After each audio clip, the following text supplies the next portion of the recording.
Starting off in the first race with a first-timer called Owl in the Tree, who's number 10, and the mount of former champion Gavin Larena. Yeah, a nice horse, Andy, and certainly a nice horse in the making. I think he's going to end up running, probably almost twice this trip. He just gives me that impression that he's going to stay really well, but got some pace and a decent draw. Bit of a boisterous character, so I hope he behaves himself. But he's certainly good enough to get into the places. I don't know about when it's a very open-looking race. I mean, a couple there with form, and some very nicely bred first-timers. So, of which I'd say he's one. Definite inclusion, but I think possibly play wide in that race. Suffice to say that you might have been a trifle disappointed. Yeah, we were. He's shown us a lot of ability at home. Randall reported last time that he stumbled, the last 600 a couple of times, and it was on the classic track, which, as we saw evidence of this week, is not in any great shape. So, hopefully that he is better than that, and we don't need to do something like geld him. But his work has continued to be good, and we're expecting a good run.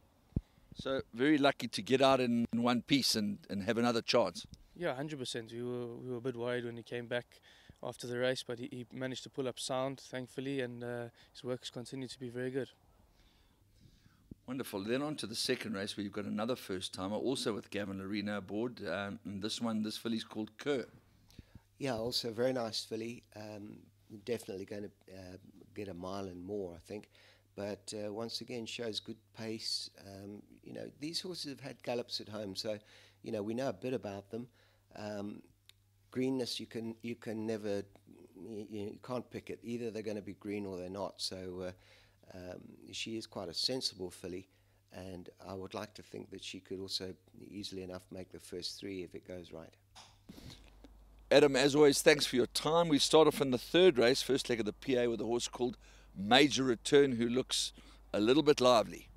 Yeah, Andrew, after his penultimate start, there were 4 more winners out of that form line. Going into that work riders race, we were quietly confident.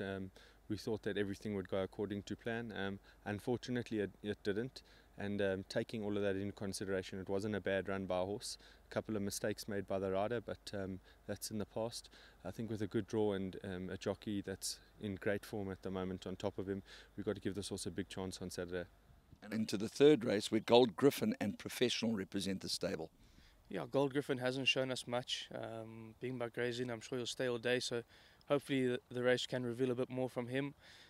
Professional has shown us some decent work. Also was a little disappointed in his first run, but I mean, it was 1450 inside track, so horses can be very green. He's continued to improve at home, but he's once again got a wide draw, so going to need a bit of luck, but I think he's a horse that must be included in everything. A frustrating horse, but he does seem to be clawing his way back to some kind of semblance of form. Pagoda. Yeah, he's had issues with his back, and I think that's why he keeps on jumping slowly. And you can, what do they say? You can give weight, but you can't give start. And he's been giving a lot of start. But I think his back's probably as good as we've had it for some time now, and done a lot of work on him.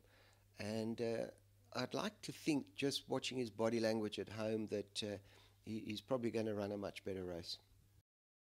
Moving on to the first leg of the Jackpot, where you double-fisted with Mr. Consistency Arctica and Splendid Garden, who tries the trip for the first time, but from a bad draw, I think you're probably going to have to drop him out. Yeah, Arctica is a funny horse, we had him in the Spring Challenge, and he's the type of horse, he'll be in a race like that where he's not really well weighted, and you think it's going to be a tough task, and he'll step up to the plate and he'll run a place, and you'll put him in races where he's really well weighted, and you think it's home and hosed, and he lands up just running a place. So like you said, he's a consistent horse, but I gave him a better chance in this type of race, and he's better over the mile than he would have been over the 1450. So we're trying to put a few more factors in our favour, and he's the type of horse on his day, if things work out for him in the race, he could be very competitive. Pierre gets on with him exceptionally well, and I think he's a good chance for minor monies, and if everything goes our way, he could possibly be fighting out the finish. Splendid Garden? Splendid Garden, first time over the mile. He's drawn wide. we actually been looking for a 14 or a 12 with him, but there hasn't been much in the program, and he's working really well. So we got no other option than to drop him out, just hopefully get him settled and have him finishing his race well. Who knows, maybe we get lucky. Marvellous. Now, the other day I was chatting to Gavin Lorena. We were chatting at the World of Golf, and he mentioned the fact that Deja Vente was on the radar for him for the Sansui Summer Cup, and we know he's got the ability. Is he showing you that he's ready to give you a decent performance? Yeah, he is, Andy. You know, poor guy, he's had his issues too with, you know, he got sick in Cape Town. It took forever to get him back into any kind of form, really. And nothing's gone for him. I mean, look, his last run was on July Day, and that was a disaster. I mean, if they'd done an extended trot, I think it would have been a better pace. You know, it was just pathetic the way that race was run. So you're badly drawn, you're stuck at the back, and I mean, you might as well have not showed up. But he is a very good horse. We all know that. He's done 3 grass gallops actually, subsequent to that race. And while I won't say he's not a little ring rusty, he's bound to be. He is pretty fit. So, you know, if it goes right for him, you know, I do think with the drop in rating, it's going to help him. And I'd like to think that he could be on the comeback trail. We need to see it sort of proven to us, and you know, I'm really actually quite nervous about it because it means such a lot to us all, really. I'd like to see him on the comeback trail, and if we can get him into the Summer Cup, well, that would be great. Powered Beauty and Varimex represent you in race 6. Powered Beauty perhaps a trifle disappointing last time out? Yeah, Powered Beauty has been a touch disappointing. You know, his first 2 starts we were quite happy with, winning first time out and then running a second the next time. We thought that he is going to be progressive and just start improving. His next 2 starts were a bit disappointing. I must say, I think he needed his last start, and the field was exceptionally strong. I think he could go a lot closer today because this is more in his division and he's working well at home. And Varimax, one day he's going to deliver his best. Yeah, like you say, Varimax is the type of horse that on his day he can be very competitive in this type of a division. I think he's a touch better than what he's rated at the moment. It's just that he's got to start to, you know, he's got to start to step up to the plate and stop being so inconsistent. But if he puts his head together, you know, he could go quite close. Okay, and then on to San Fermin. We know that she's a talented filly. She comes off a little bit of a break and she's up against some really smart-looking fillies. Yeah, this filly, when she won first time out, we thought it was just going to be up from there, and there were a few minor setbacks with her, things that we had to overcome. I feel like we got on top of her at the moment. She may just need the run, and even with needing the run, she's taking on an extremely competitive field. I would like to see her reproduce her best and see where we stand when she's reproducing her best against this type of field. Yeah, it's same. Yeah, we had a horrible July Day because she was our last runner on the day, and she got it transpired. We think anyway she got ankle tapped because Callum pulled her up immediately. She was sitting second, and he was just about to pick her up and put in his run, and he said he felt her go wrong behind, and there was just nothing to see. But you know, she came back and she was sound in the ring again. So it's like a lamey. Yeah, exactly that, and she's very sound, and she, you know, I think she's in good nick. Coat's not right yet, so she's nowhere near her best. But obviously, the fillies race is this, you know, forthcoming season. That's what she's going to be aimed at. So a come-on run for her, shocking draw as usual, but we'll have to try and deal with that. And it is, I think, a touch on the sharp side for her. So.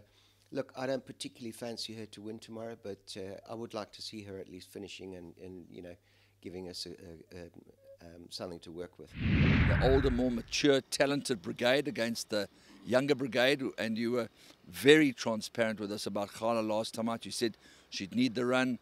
I think you must have been pleased with the way that she ran on. Very pleased. She's improved tremendously since then. You know, she didn't have a gallop going into that race, and she's managed to have a gallop in between races now. I'm really happy with her progress. Good draw, light weights. You know, I think she must be a massive runner. And Cascapedia? Cascapedia, she's actually done very well over the winter. She's really started to turn the corner of late. This is obviously on the sharp side for her. She's going to be aimed at the Summer Cup, you know, with a few prep runs in between now and then. Really happy with her progress. I think she's a horse people can follow during the season. And then, of course, the darling of the turf taking the piece. Yeah, pretty much in the same boat as Cascapedia, you know, being aimed at the Summer Cup with a few prep runs in between. Also seems to be in the right place at the right time. We'll be happy to see her running 4th, 5th, because I know she's going to improve a lot.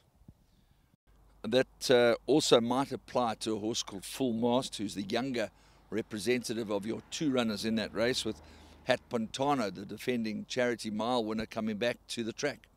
Yeah, for Full Mast, you know, he's a horse that we thought now as a 4-year-old he would improve, and he would be competitive in the features. This field's probably one of the stronger fields that's been put together so far in the season up here on the Highveld, and I think it would be this type of caliber horses he would be taking on if he is competitive in the features throughout the season. So we're going to get a great guideline of where we stand with him. Are we happy with how he is at home? It'd be lovely if he could win a race like this, because then we know we've got a nice horse on our hands, but it is a tough task. Hat Pontano coming into this race, he'll probably need the run. I think he's best probably over a mile. We think he may get an 1800 now, but best over a mile.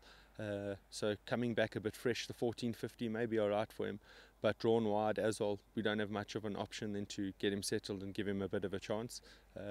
We'll see how the race pans out. It'll be nice to see him finishing his race strong. I'm happy with where he is at home at the moment. Alasot and, of course, Noble Secret. Yeah, Alasot won his last race. He won it out of class because he's a big horse and needed the run badly. He's made a significant improvement at home once again. So it's going to be an interesting race to see the young horses against the old horses. Sukrat's in the same race as well. He's having his first run back from a little rest, so he's obviously going to need it, but it's also loaded with class, so you know, hopefully that can allow him to run a good race. A horse like Noble Secret, this is definitely going to be too short for him, and there was just a long gap between his previous run and possibly the charity mile, so we opted to run him here and just keep him fit and ticking over.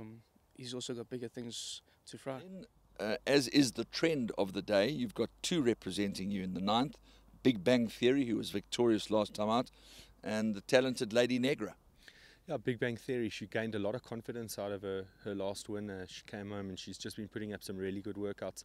We thought the 1450 maybe a touch on the sharp side, and inside track isn't really the ideal track for her. So now going over a mile, hopefully the way the race structures out and that it suits her. But I think that she can be competitive in this type of field after the improvement she's showing from her last run. Lady Negra, she needs a lot of things to go away in a race to be competitive. But I think that when she does put her best foot forward, she can run with probably a division higher than what she's in at the moment. To put the lid in the day, in the 9th race, the talented Penny from Heaven. Yeah, she won a very nice race last time. The owners have been very patient with her and given her the time that she needed, and it looks like they're starting to benefit from that. It's a big step up in class once again. Not the greatest of draws either, but you know, we're confident she can make the step up and also should be included in everything. Then onto a horse that is not necessarily what you see is what you get, because you gave us a good measure of confidence about Rock Pigeon last time out from a rather patchy form line, and that was very encouraging. She won well. Yeah, you know, she had been very lucky her previous starts leading up into that win of hers, and I think the same applies to her on Saturday. If she jumps well, she'll go very close, if not win the race.